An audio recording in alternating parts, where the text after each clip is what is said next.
Hello friends, मैं रचना Amarnath happy literature channel में आपका स्वागत करती हूँ। आज के इस वीडियो में हम डिस्कस करेंगे जॉन डन की एक पोएम की समरी जिसका नाम है Twickenham garden. In this poem speaker expresses his anguish after being deceived by a lady in love.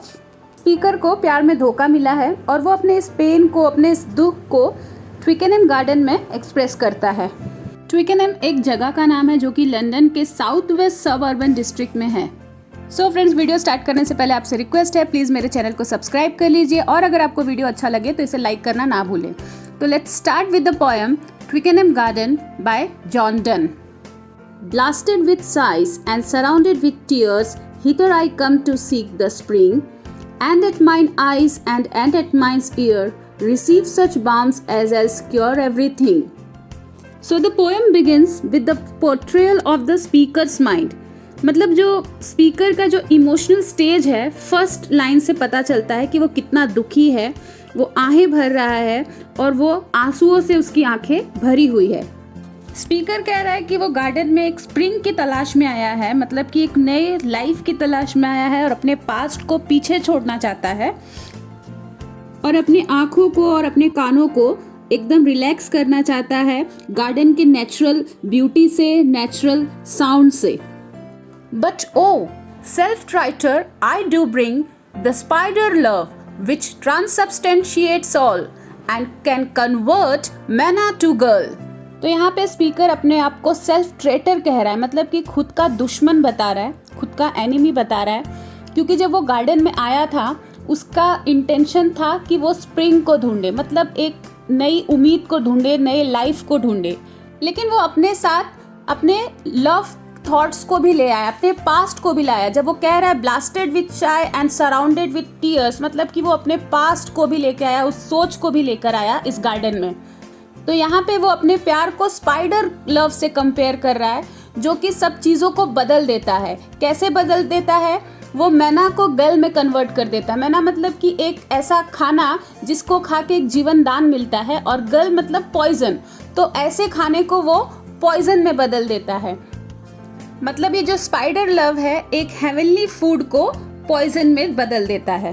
फिर स्पीकर आगे कह रहा है, एंड दैट दिस प्लेस में thoroughly be thought true paradise I have the serpent brought. Speaker कह रहा है कि उसने इस गार्डन में सर्पेंट लाया है, मतलब कि सांप लाया है in the form of love. तो यहाँ पे स्पीकर अपने पास्ट के थॉट को सरपेंट से कंपेयर कर रहा है, सांप से कंपेयर कर रहा है, स्पाइडर लव से कंपेयर कर रहा है। वो कह रहा है कि इस पैराडाइज जैसे जगह पे, इस हेवन जैसे जगह पे मैंने सरपेंट ला दिया है। तो फ्रेंड्स, स्पीकर यहाँ पे अपने आप को कोस रहा है एक तरीके से, क्योंकि वो इस गार्डन में, इस पैराडाइज जैसे गार्डन में, एक स्वर्ग जैसे गार्डन में आया था एक नई लाइफ की शुरुआत करने के लिए, लेकिन साथ ही साथ वो क्या लाया? अपने पुराने यादों को, जिसने हर चीज़ को बदल दिया। तो यहाँ पे मतलब ये है कि अगर हमें सच में कोई चीज़ को चेंज करना है, नई शुरुआत करना है, तो हमें पास्ट को पीछे छोड़ना होगा। लेकिन अगर हम पास्ट को भी लेके चलेंगे तो जो सामने जो चीज़ें दिख रही है हम उसको भी खराब कर देंगे। पास्ट से फ्रेंड मेरा मतलब है कि बुरी यादें, कड़वी यादें, अदरवाइज अच्छी यादें तो हम अपने साथ लेकर चल ही सकते हैं। Where whole summer for me that winter did benight the glory of this place, and that a grey frost did forbid these trees to laugh and mock me to my face. So the garden was something meant to heal him, to cure him. Garden में कुछ ऐसी चीज़ें थी, कुछ ऐसा scene था जो poet को हील कर सकता था, उसे ठीक कर सकता था, लेकिन क्योंकि उसने अपने साथ अपने लव के यादों को लेकर आया था, तो उसने गार्डन की पूरी ग्लोरी को इरेज कर दिया, ख़त्म कर दिया। अब वो ऐसा फील कर रहा है, पोएट ऐसा फील कर रहा है कि तो जो गार्डन में ट्रीज हैं वो उसके ऊपर हंस रहे हैं, उसका मजाक बना रहे हैं। फिर वो गार्डन के फॉग को ऑब्जर्व करता है, उसको देख के थोड़ा खुश होता है, क्योंकि उस फॉग के वजह से ये पोएट को ट्री जो है वो डायरेक्टली दिखाई नहीं दे रहा है, वहाँ पे सब धुंधला धुंधला दिखाई दे रहा है। तो उसको लग रहा है कि ये फॉग ने मुझे बचा लिया है ताकि मैं डायरेक्टली ट्रीज़ को ना दिखूं, क्योंकि उसे लग रहा है कि ट्रीज़ जो है, गार्डन में जो ट्रीज़ है वो उसका मजाक बना रहे हैं, उसका मॉक कर रहे हैं और उसके ऊपर हंस रहे हैं। But that I may not this disgrace endure nor yet leave loving love, Let me some senseless piece of this place be, make me a mandrake, so I may grow here, or a stone fountain whipping out my ear. So speaker does not want to endure this disgrace. मतलब speaker इस अपमान को सहन नहीं करना चाह रहा है। कौन से अपमान को? जो ये पेड़ पौधे उस पर हंस रहे हैं, उसका मजाक बना रहे हैं, वो स्पीकर इसको सहन नहीं करना चाह रहा है। और साथ ही साथ वो गार्डन से भी बाहर नहीं जाना चाह रहा है, क्योंकि अगर वो गार्डन से बाहर चला जाता है तो उस लेडी के लिए उसके दिल में जो प्यार है वो हमेशा उसके दिल में ही रह जाएगा, वो कभी बाहर नहीं आएगा। और गार्डन में उसके आने का जो ओरिजिनल पर्पस है, जिसलिए वो गार्डन में आया था, वो कभी पूरा नहीं होगा। वो गार्डन में क्यों आया था? ताकि वो अपनी लाइफ को नए तरीके से शुरुआत कर सके। तो इस प्रॉब्लम का सलूशन निकालते हुए स्पीकर कह रहा है, प्रॉब्लम क्या है? प्रॉब्लम ये है कि स्पीकर को लग रहा है कि पेड़ पौधे उसके ऊपर हंस रहे हैं, उसका मजाक उड़ा रहे हैं। और दूसरा प्रॉब्लम ये है कि जब तक वो अपने लाइफ की नई शुरुआत नहीं करे, अपने माइंड को चेंज नहीं कर दे, वो इस गार्डन से भी नहीं जा सकता। तो ये सल्यूशन इसका क्या उसने निकाला है कि वो इस गार्डन में तो रहे, लेकिन एक सेंसलेस ऑब्जेक्ट की तरह प्रेजेंट रहे।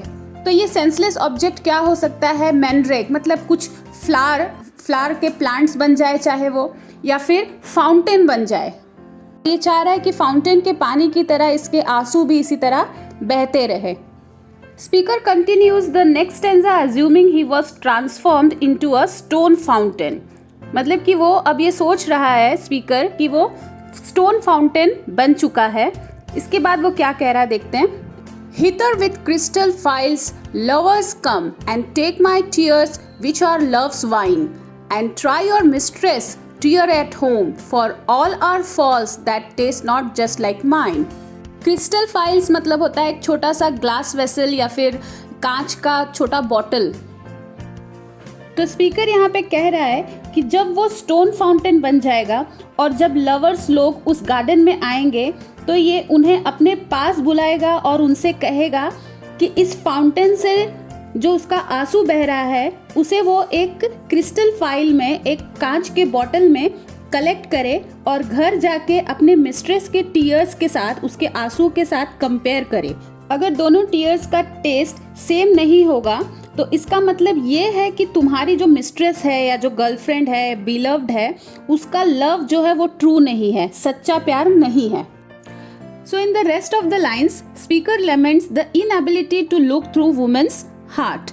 मतलब कि वो इस बात को लेकर दुखी है कि उसके पास ऐसी कोई चीज़ नहीं है जिसे वो औरत के मन की बात को जान सके, औरत के दिल में क्या चल रहा है वो उसे जान सके। इनफैक्ट वो ये कह रहा है कि औरत जब रोती है तो उसके आंसुओं को भी हम जज नहीं कर सकते कि वो सच्चा आंसू है या झूठा है। चलिए बाकी की लाइंस को पढ़ते हैं। Alas, heart do not in eyes shine, मतलब कि आंखों में, दिल में क्या चल रहा है वो नहीं दिखाई देता। Nor can you more judge woman's thoughts by tears than by her shadow what she wears. अब इसका बहुत ही डीप मीनिंग है। जब हम किसी इंसान के शेडो को देखते हैं तो वो एक प्लेन सा दिखाई देता है, उसने क्या पहना है हम समझ नहीं सकते, एक प्लेन कपड़ा दिखाई देगा, ब्लैक कलर का दिखाई देगा। तो पोएट यहाँ पे यही कह रहा है कि विमेन भी ऐसी होती है, औरतें भी ऐसी होती है, एकदम बाहर से देखने में वो एकदम प्लेन दिखाई देगी, हमें नहीं समझ में आता कि वो एक्चुअली क्या है। तो हम किसी के कपड़े को जब हम एक्चुअली देखेंगे तो उसमें एम्ब्रॉयडरी दिखाई देगा, उसमें वुवन वर्क दिखाई देगा, लेकिन जब उसको शेडो को देखते हैं तो वो एकदम प्लेन रहता है। फिर स्पीकर आगे कहता है, O perverse sex where none is true but she, who is therefore true because her truth kills me. तो यहाँ स्पीकर ये कह रहा है क्योंकि वो प्यार में बिलीव करता है, लव में बिलीव करता है, तो इसलिए स्पीकर के लिए सिर्फ वो औरत जो थी वही एक सच थी, बाकी सब झूठ था।